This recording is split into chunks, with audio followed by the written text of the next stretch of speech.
Hello, dear friends.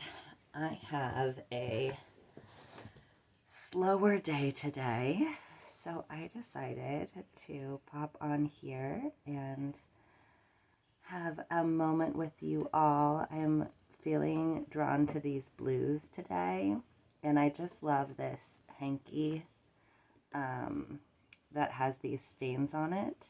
And I've been thinking a lot about all of the pressure to be good and to do a good job. That is never ending.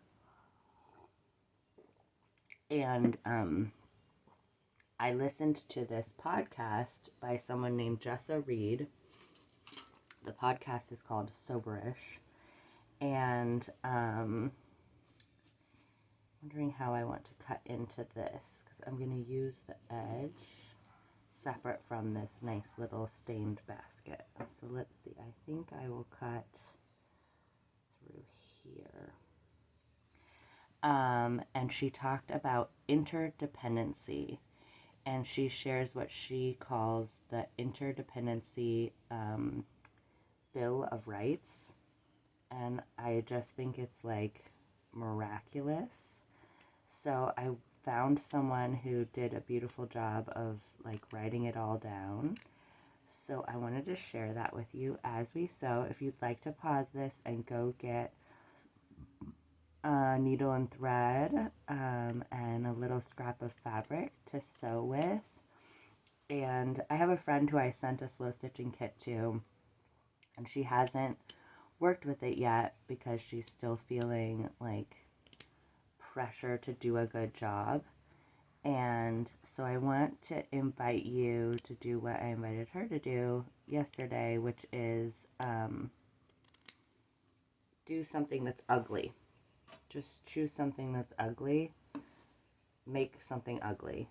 If that means you just can, you can only bear to work on an old sock that you're going to throw away, then go for it. Just do that. Because there is so much pressure, and I understand that, to make something nice or make something pretty or make something useful. And that is a pressure I am inviting you to let go of. You don't have to let go of it all day, because that might be too scary, but I'm inviting you to let go of it just for the next 20 minutes or so, just to give your brain and your body a break from that, and see if you can just be like when my kiddo was little and used to come home with all these sticks and rocks, and he would have all these grand ideas of taping together the sticks and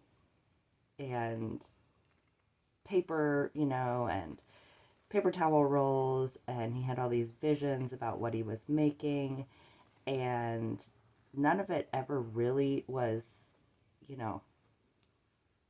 very fancy looking. It was taped together toilet paper rolls. But he just had this drive to create, and he had so much fun, and he occupied so much time and problem solving and, making costumes for himself, and that's the energy we're going for.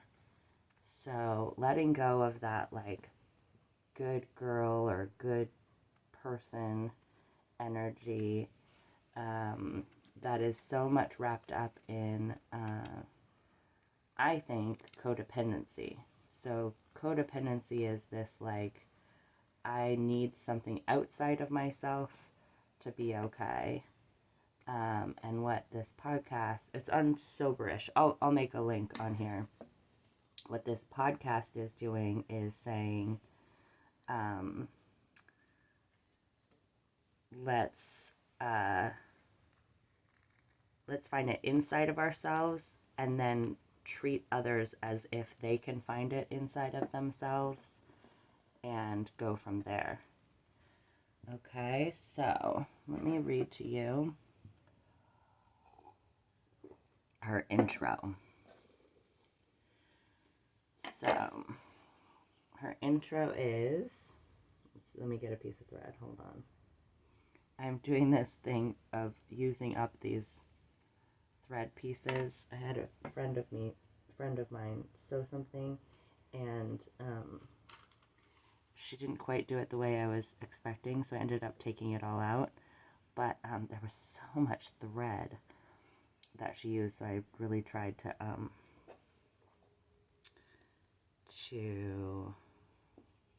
keep a lot of it, and let's see, what do I want to do?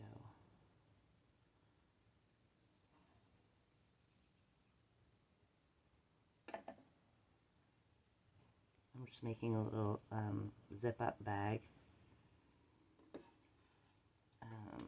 I think I want to put this as the edge. And again, I know I often make something that's like actually a thing when I'm slow stitching, but you really just can get a piece of sock and sew in a straight line, and that's going to do you a world of good, I'm pretty sure. But test it out and let me know what you think.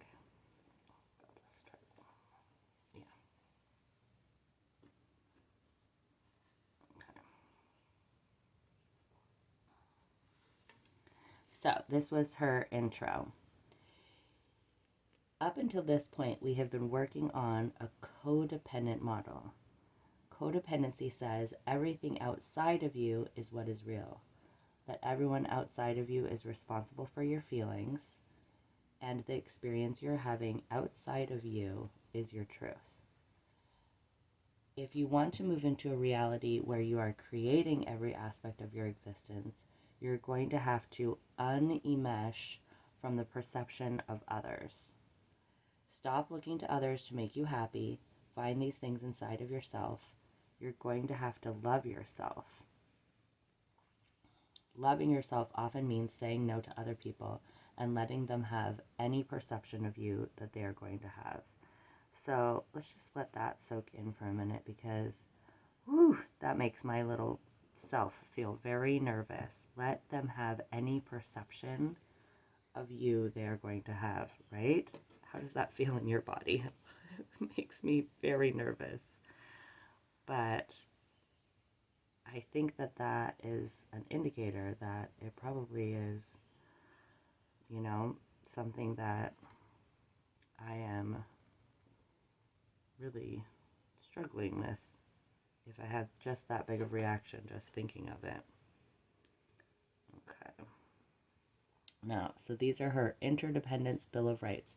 So she talks in the podcast about how first you become independent. So you realize that, like that last part said, like whatever is inside of you is what is your guiding force. And then once you understand that, you can understand how to interact with other people as if whatever's inside of them is their guiding force. Okay? So, number one, I have the right to be loved, but I do not have the right to force someone to love me. Okay, so how many people in our world are stuck right now in, I would say, especially romantic relationships, especially marriages, where it's like we literally have taught ourselves that there's a contract and that commitment is like the most important thing. And so we have stayed oftentimes in relationships just because this thing outside of ourselves said so. Okay, so that's a wild one for a lot of people. I have the right to be loved, but I do not have the right to force someone to love me. Okay. Number two, I do not owe anyone anything.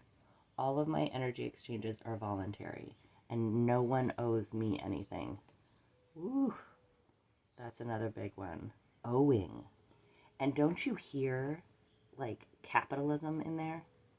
It's like a bank. You owe a bank, you know? And I hear so many parents being like, manipulating their kids through this concept of, and I've done it too, I've done so much for you. Why aren't you doing something for me? You know? And it's like, whew, that's heavy. What if we didn't owe anyone anything? What would the world look like? You know, on one hand, you might say, oh, and then no one would help each other or do anything for each other. But it's interesting because when you feel obligated to help someone, don't you resist it? And it's like a bummer and you don't have a good time helping them. But if you just like see a mom like carrying a baby and a bunch of groceries and trying to get the trunk open, don't you feel so happy to like run over and help her open up the trunk? There's so much energy there when it's like that. It's like a clean energy exchange, you know? And when you're doing something like, you know, going to your kid's soccer game when you don't feel like it, and trying to like be a cheerful, attentive, you know, soccer parent, that is a lot less authentic and easy, right? It's interesting. What if we did things not because we owed somebody, but because we really wanted to do it? And what if we released other people from owing us? I know I personally had a lot of pain wrapped up in what my parents should have done, what they owed me as parents. But I was asking them to change a lot of their value systems in order to do what I thought they owed me. And that doesn't make sense.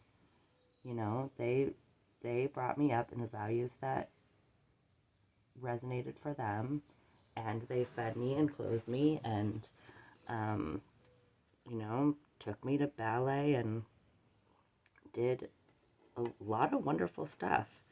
And just because I grew up to have different values as them, they don't owe me to change their values, right? That doesn't make sense. And why, really, at the end of the day, why would I want them to? Because I don't want them to ask me to change my values. So, you don't owe anybody anything, and nobody owes you anything. That's a wild one. Okay. Number 3, my feelings are my full responsibility. My life and my experience is my full responsibility. Okay, so when we start to get into things like this, it's very easy to start worrying about people who are in, you know, very controlling, abusive relationships, okay? And we know that that is, or I don't know if we know, I know that those relationships are extremely difficult to get out of, okay? So I am here to say that if you're in an abusive relationship, that is not your full responsibility, okay? So I disagree on this one. The first part that says my feelings are my full responsibility, that part I do agree on, okay? Because feelings come from thoughts about your experience, okay? So let's play out if you're in a controlling abusive relationship and you're not able to get out. So there are thoughts about how that is not fair and it's not good, and those thoughts lead to a lot of pain and suffering, right? And so those feelings are your full responsibility because they come from your thoughts, right? But your experience in that scenario, I do not believe is your full responsibility, because it is legitimate that it can be very hard to physically remove yourself from a very controlling, abusive relationship, okay? And I have firsthand experience with this, so I disagree on this, but I will say that what we are, like how we are interacting with our feelings really does affect our day-to-day. So let's say in that scenario, right, where you're in a very controlling, abusive situation, if that's you, I really encourage you to reach out to your local resources because, the domestic violence resources have a lot of wisdom in these areas, right? They've gone through it with people, and they do have methods to helping. It's not easy, and it really, it's not easy. So I don't want to oversimplify it, but there are options and there are ways. So just consider that. And a lot of times,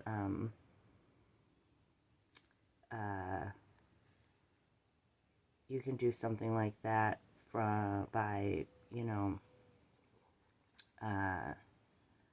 having access to the internet and a phone. So I know not everybody has that. So again, not oversimplifying it, but if you are in that situation, please do try and reach out. But while you're in that situation, you can support yourself with reminding yourself that, it makes sense to be sad and scared because it is not that other person's right to control you.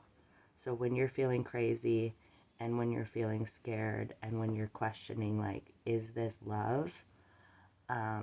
Just even having that question is a good indicator that it is not, right? So I think of people who were imprisoned, over history, let's say Holocaust or Mandela or whoever. They couldn't necessarily change their circumstances, but what they could do is really support themselves with their thoughts and feelings. And they could do what they could to remind themselves of their own humanity and that they did deserve, freedom and love. And you can start that just with yourself and think about what can you do to remind yourself that you're valuable. Can you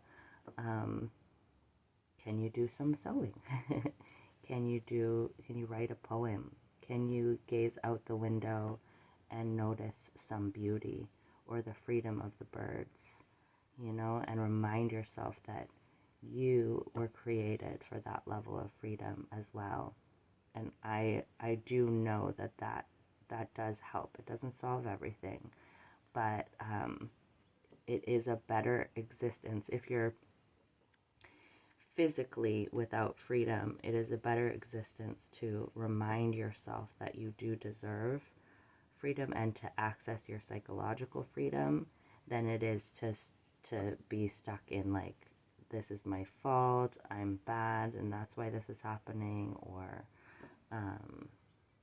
they're right, or even this is not fair, because a lot of times when we argue with reality about this is not fair, it does make it harder. So that is that one. All right, I'm going to tie this off and then we'll look at the next one.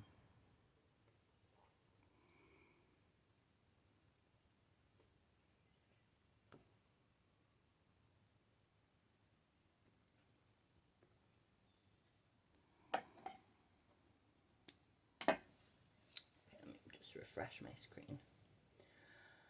Okay, so that one is my feelings are my full responsibility. Number 4, I have the right to happiness. I do not have the right to make my happiness someone else's responsibility. I have everything in me to find happiness. This one is really one that I see is so easy for people to fall into, expecting other people to make them happy, especially in parent-child relationships, but a lot of times in partner relationships too. I'm unhappy, so why don't you do something to make me happy, right? And that's too much pressure on another human. Too much pressure on yourself if you think you're supposed to make your partner or your children happy. I find that in me a lot. With my kiddo, if he's having a hard time, I think, I've done something wrong and I need to be more entertaining. And then I realized that that's A, that's not my job, and B,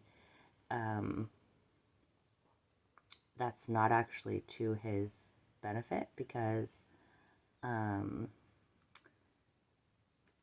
that will leave him thinking that it's other people's responsibility to make him happy, and when they don't, he'll have just a life full of frustration, right?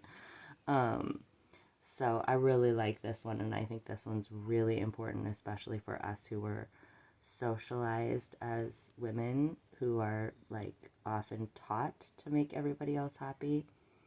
I had a friend yesterday who was asking how she felt about the idea of saying no to someone who wanted her to do something that she didn't feel she could do. And she said, I think they would feel disappointed. And I said, I asked you how you felt, and you answered how they would feel.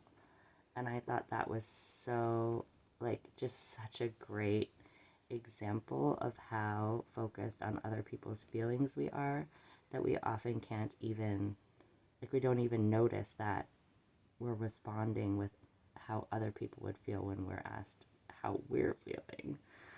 So yeah, I think that one's one that's very prevalent and would be really valuable. Imagine if we all stopped asking each other to make us happy, how much less violence there'd probably be in the world, you know? And I even think on a political level, you know, are we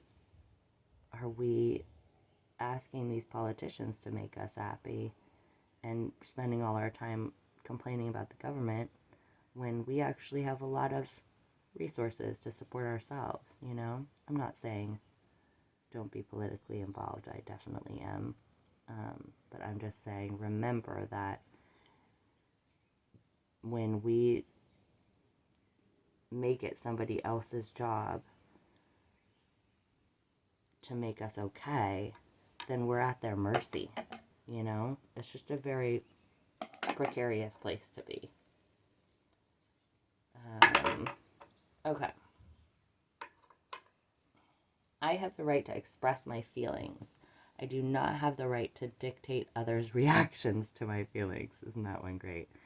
So yes, we get to say how we feel, but that doesn't mean, this one was tricky for me in DBT. There's all these dialectical behavioral therapy, the class that I've taken for a lot of years.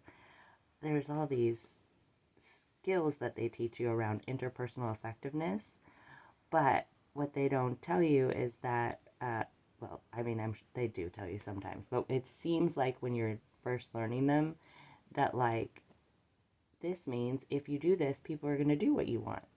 And it's like, no, they're not. People are going to do whatever they want. It doesn't matter how effective you are. You know, difficult people are going to be difficult. So, you can have all the skills and resources in the world, but it is very likely that someone's gonna do whatever they want. So look at that, friends. So cute. So yeah, we can express our feelings, but that doesn't mean someone's gonna care about them or respond the way we think they are, and we don't get to tell them how to respond. Because guess what? Even if someone's married to you or they're your kid, they are a separate human being. They're not there to please you or make you happy. And of course, if they do something that hurts you, you get to tell them. But again, that doesn't mean they have to fix it. They could choose to not be a generous human or not be a kind human, right? That is totally their choice. So, I love that one. I love that I'm have this stained piece. So I'm putting this stained piece on because I want to really think about, and I'm going to change my thread. I want to really think about that the stained pieces of me are just fine. There's a lot of stained pieces of me, and I don't want to think they're not usable or that they should be hidden. So that is why I am highlighting this stain here on the front of this.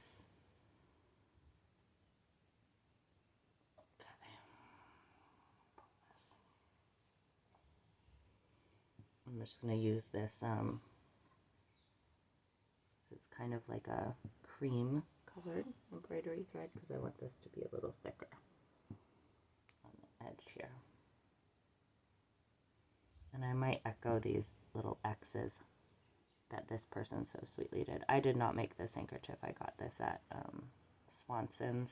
All my fabrics are upcycled from donations. I get them either from Swanson's, which collects donations and sells them online. Highly recommend them, swansons.com, or from my friend who's a dressmaker.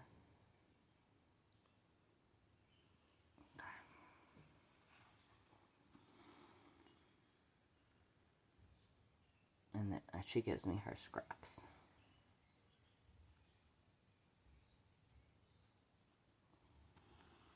Alright, let's see what the next one is.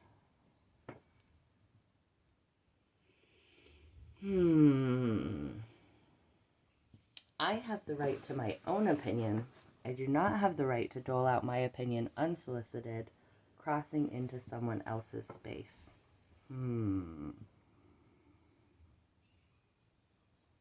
Read that one again.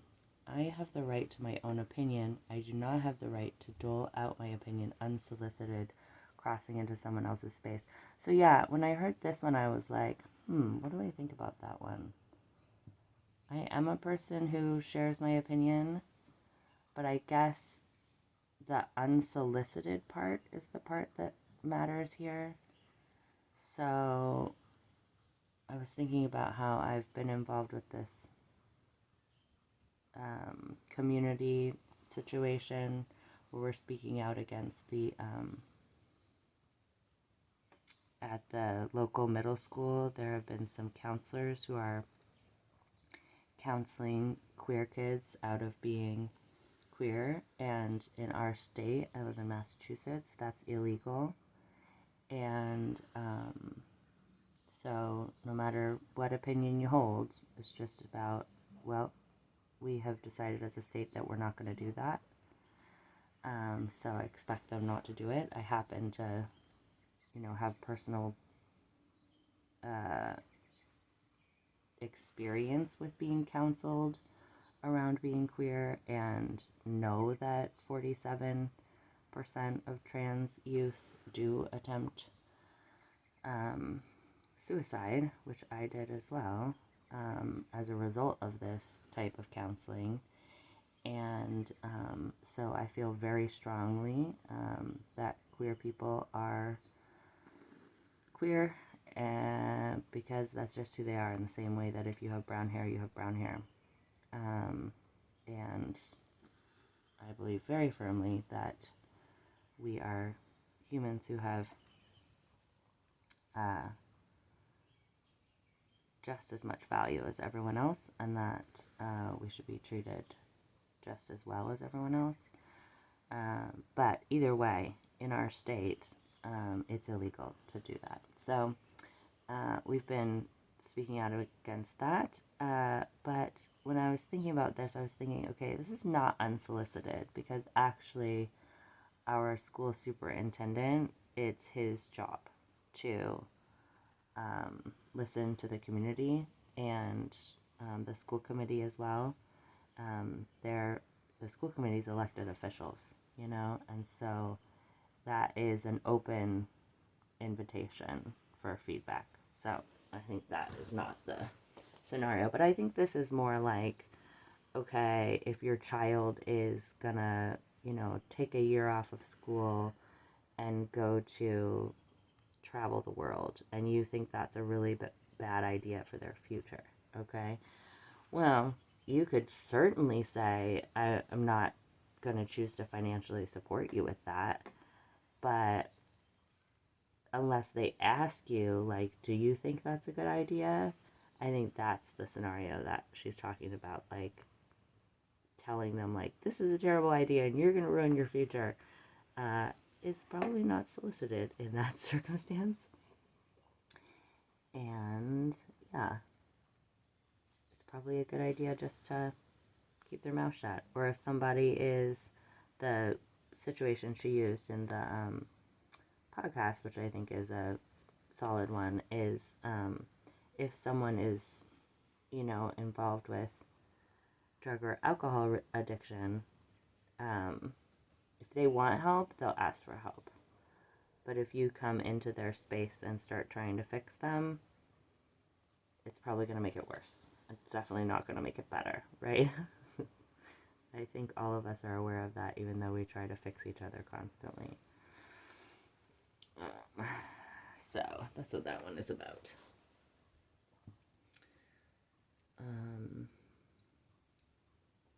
This one is huge. Number 7. I have the right to a life free of guilt and obligation.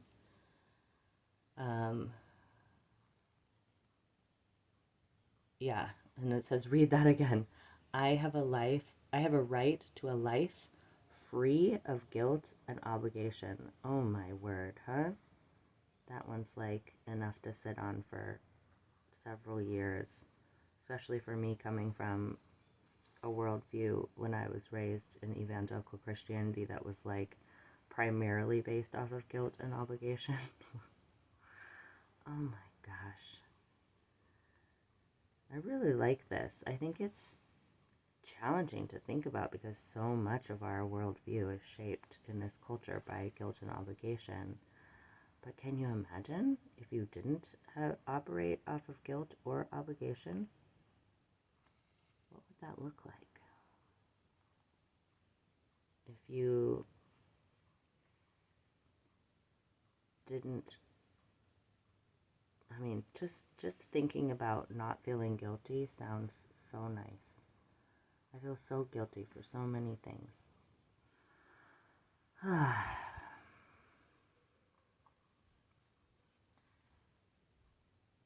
Yeah, I don't know how to put that one into practice, but I really like thinking about it. And I'm going to keep thinking about it. What would it mean to live a life free of guilt? And then what would it be to live a life free of obligation? The obligation one I've been thinking about for a while in the context of the word responsibility. I think I have I have limited my own freedom a lot by saying I have to be responsible. Did you see that movie on Netflix that was with the actor that's from Scandal? What's her name? Is it Kerry Washington? Yeah, Kerry Washington. And it's called like Tiny Little Fires or something like that, or Little Fires Everywhere. It's based on a book. I started reading the book, but it was a little too heavy for me. And the show was heavy too. But the Kerry Washington character is an artist who pursues her art like at the expense of being able to provide for her kid in a certain way. Which when I watched it, I felt judgmental towards her. I was like, why wouldn't you just get a job that you didn't like and let go of your art so that you could give your child better opportunities? And I think that's been really drilled into us, that it's like not a caring parent or an irresponsible parent who pursues their own dreams. But then, interestingly, I talked to this person yesterday and I have another person who, now that I think about it, both of whom were adults whose parents, whose moms in particular, the only thing in their life was being a mom, and they were obsessed with being a mom, and that's all they did, and they did not pursue anything themselves. And both of their children resent those moms for that. So isn't that funny? It's like we have this idea as moms that self-sacrifice for our kids is the only acceptable or responsible thing, and then we have kids who resent us for that. That's wild. And very sad. Ugh. So much trouble we make for ourselves on this planet.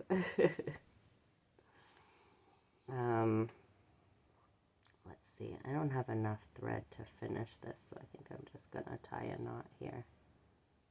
I don't know if that really works, but I do it sometimes. Yeah, a life free of guilt and obligation. What would that look like?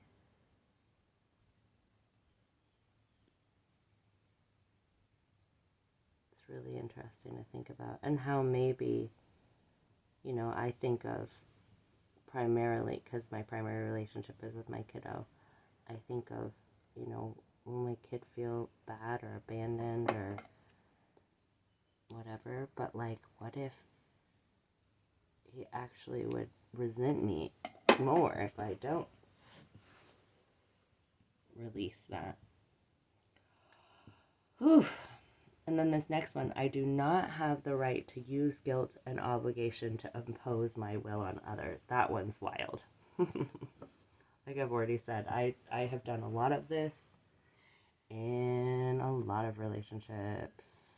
Guilting other people into doing things for you. Or resenting someone because you think they should have felt obligated to do it.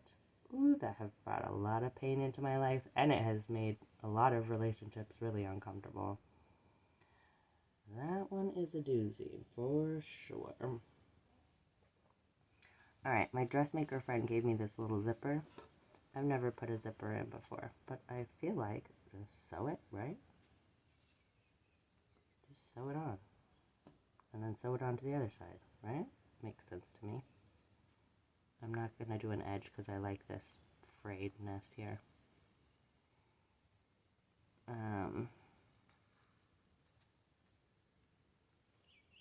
Yeah, not guilting other people sounds like a really good idea. And a, you know, difficult idea. But that one, I think, sounds like I have no hesitations about that. That just sounds smart for a relationship that's not full of resentment. All right, number 9.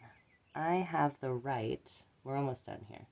I have the right to define and set boundaries in my relationships, specifying what I am willing and not willing to participate in. Boundaries are defining what I will or will not do and why, not telling someone else to behave. I love this one. I'm going to read this one again. So I have the right to define and set boundaries in my relationships, specifying what I am willing and not willing to participate in. So this is not about defining someone else's behavior, right? So I can't say, I don't want you to call me anymore. But I can block your phone number, right? Because that person, if they want to call me, then they're going to call me. And me just telling them not to, it's like, I can't, I had this a lot with my kid. So, I say, let's brush our teeth at night, right? And he says, do I have to? And I say, well, no, I am not gonna, you know, you're bigger than me. I'm not gonna get the toothbrush and force it into your mouth. But I am gonna share with you that the dentist has recommended that you brush your teeth every night. And I do feel that given the information that I have thus far, that your, you know, long-term health would be positively impacted by brushing your teeth. And I've talked with him since he was little like that, you know. Do I have to eat this salad or whatever? No, but I do think it's a good idea because without it, you can become constipated, you know. And I encourage you to consider it. And I think that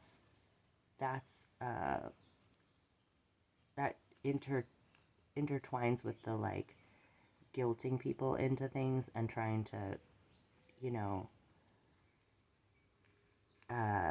thinking that people owe you something. So it's like if you have a partner who wants to go out to a bar every night and wants you to come, and you hate loud, noisy places, and you don't like being around alcohol, then you get to say, no, thank you, I don't want to go. But I welcome you to go by yourself or to find a friend, right? I think a lot of the codependency models for romantic relationships really teach us that our romantic partner should be everything for us. They should meet every need. And I think that's why a lot of relationships struggle, because that's not a realistic amount of pressure to put on somebody. So yeah, the boundary is about you. So it's like, I want to spend the afternoon alone. And your partner says, well, I really want to go do something fun out in the world. So you don't say, well, I want to spend it alone, so you need to stay home with me because I want you to be home as well. No. You say, okay, that sounds great. I want to be here. So I trust that you are an adult and you can handle go finding some fun, right? That one is definitely something that people struggle with. I also the whole thing about how everyone, this is just a little pet peeve, how everyone should eat the same dinner just doesn't make any sense to me. If you really feel like having cheese and crackers for dinner and I really want cereal for dinner, great. Also, who's to say you can't have cheese and crackers and cereal for dinner? Like the idea that you have to have spaghetti and salad for dinner. Sometimes I don't feel like spaghetti and salad, right? And my kid, I let him think about what he wants for dinner. Why am I gonna, unless it's he helps me make his dinner, so it's not everybody says I'm not making 5 different things for dinner. It's well, that's fine, but get them in there and have them help you. What are we proving? I think the value is spending time together. We don't need to prove that we all like to eat the same food in the same variation at the same time. That's not a necessary part of having family connection time. So yeah, boundaries are about your behavior, not other people's behavior. And if you want to say please don't come over unannounced to my house, and someone continues to come over unannounced to your house, what are your resources? Right? You can tell them clearly, I've asked you not to do this, and I'm gonna ask you one more time not to do this, and I'm gonna let you know that I'm gonna go ahead and file for a restraining order if you do continue. No problem. That's not an emotional statement about them. You're just giving them information. So I think a lot of this becomes a little over emotional. And we do have a lot more resources than we realize. Or telling your kid, we're not gonna have ice cream today. We're not gonna go get ice cream. And then your kid asks a bunch, and I've done this before, and then I go into some rant about how I'm a single parent and we don't have enough money to get ice cream every day, to try to guilt him because it's uncomfortable for me to say no. Whereas I didn't need to do that whole guilt trip and give him a whole complex about money and me as a single parent. I just needed to be strong enough within myself to say, oh, not today, and let him be sad. I find that is a real tough one for me. If he's sad, then I want him to stop being sad so that I don't have to feel bad about him being sad. But it's he has his own business to feel sad. If he wants to feel sad, then he should be able to feel sad. Okay. Here we are on the last one. I do not have to work tirelessly to maintain all of my connections, to take responsibility to maintain them. I do not have to work tirelessly to maintain all of my connections or take responsibility to maintain them. Yeah. That's an interesting one. I am not a person who does a lot. I used to. I realized at like around the same time that I got divorced that all of my relationships were based off of me helping other people. And when I started having less resources, and started saying no, a lot of those relationships ended. And I was like, oh, wow, that was based totally off of what I could give. And when I stopped giving, they didn't want me around anymore, which was painful. It was painful because it was like the majority of my relationships were based off of that. But yeah, I think this one is about that. Like, you don't have to prove to someone that you're like helpful enough or that you're gonna do things for them. I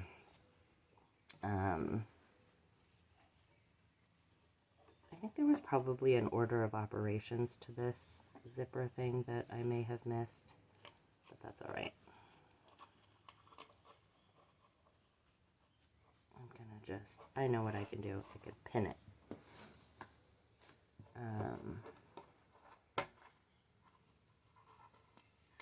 So yeah, I think that's a good one. You don't have to be like spinning your wheels to prove to someone to keep you around. I think if they don't want you around just because they enjoy you, then you can let it go. And that is an interesting thing, is that I think our culture makes us very scared of not having a million friends or family members. And I just was listening to a meditation with my kiddo, which if your kids are struggling or if your inner child is struggling with like remembering that what others say about you is not true, I'll put this meditation in. It's really good. But one of the things it was saying in the meditation is like, you can play by yourself. You don't have to have a million friends. What are we proving? If you don't have connections that are being, sweet and encouraging and supportive to you right now, then do something with yourself, And that's okay. Obviously, if you want to have friends, then that's valid, and,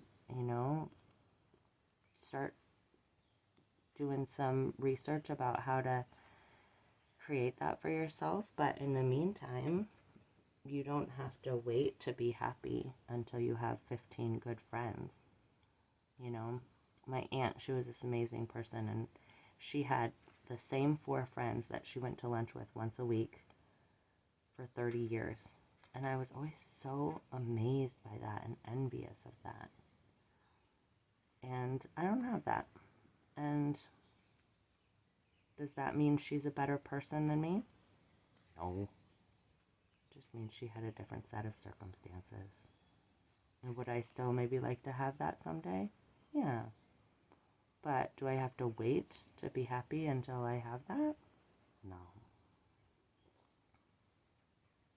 So I am, I happen to be an introvert and a homebody.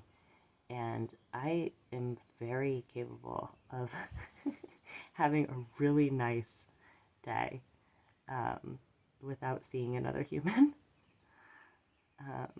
And our culture doesn't really celebrate that, but maybe I don't need it to.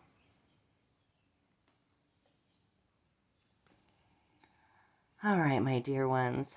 That felt a little heavy. It was kind of a lot to explain. And I think maybe that's because I haven't really learned all of these things yet. But I hope that in sharing, it'll give you the opportunity to consider also what you might want to, take what you like and leave the rest. And always, I mean to say this at the beginning, but always there is the option, if you just want some sewing company and you don't want to hear me talking about whatever, just turn the mute on, right? And you can still feel like you have a sewing buddy. And you can put on some music or some TV, whatever sounds nice to you. And as always, I am sending you so much love. And if you feel up to it, let me know what you think in the comments. And if you're sewing something, find me on Instagram, and I don't know exactly how to do that. I think if you tag me maybe in a picture, then I can see what you're working on and we can share our projects with each other. I have been doing mostly YouTube lately and have not been posting to Instagram as much. The taking pictures of stuff is an ordeal to me for some reason. But I do see the notifications on Instagram. So if you post something, then I can see it, and I would love that. And that's a little bit more interactive than YouTube can be, because I don't think we can post pictures in the comments, right? On YouTube? I don't think so. I don't think there's any, like, attachments. Oops, what is that stuck on? Something. I'm just going twice on this just so it's a little bit more sturdier. I love the feel of this fabric, this blue striped. I don't know what it's called, but it feels so good to me. I kind of wish I had like a shirt of it. I did get this really fun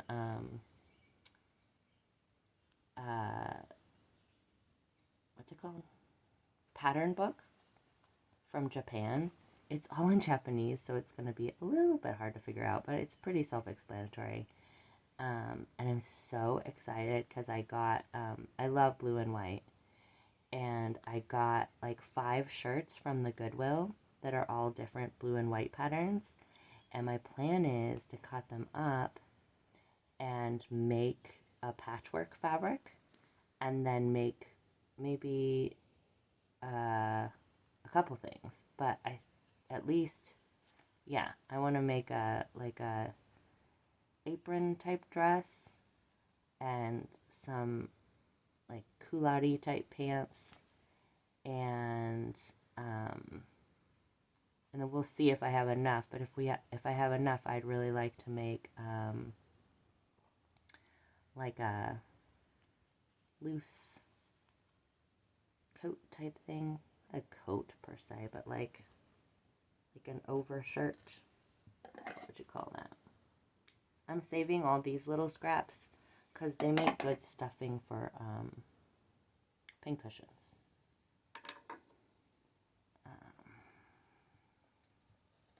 Okay, friends. I think I could talk forever, and my YouTube studio thing tells me you all listen for about 3 minutes. So, I don't need to make these as long, but I do enjoy them. Here's a question. If I put this on YouTube, is there a way to download it back from YouTube, or is there any reason that I should save all these videos that I've made? I feel like once I get them up onto YouTube, I just want to delete them because they're taking up a lot of space on my phone.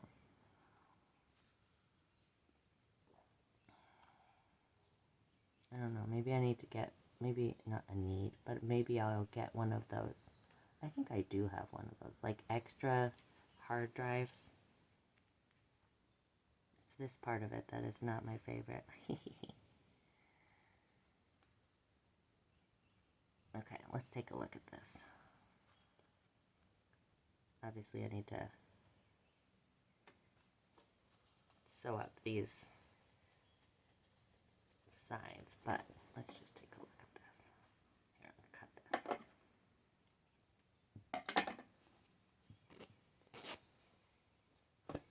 Ah, a little bag. Isn't that cute? It could be a little purse I could put straps on it. Ugh. Ugh. I love the stains. Okay, friends. I love you very much. And I will check in with you again soon. And should I put this here? That'd be cute, right? I think I will. Okay. Love you, love you, love you.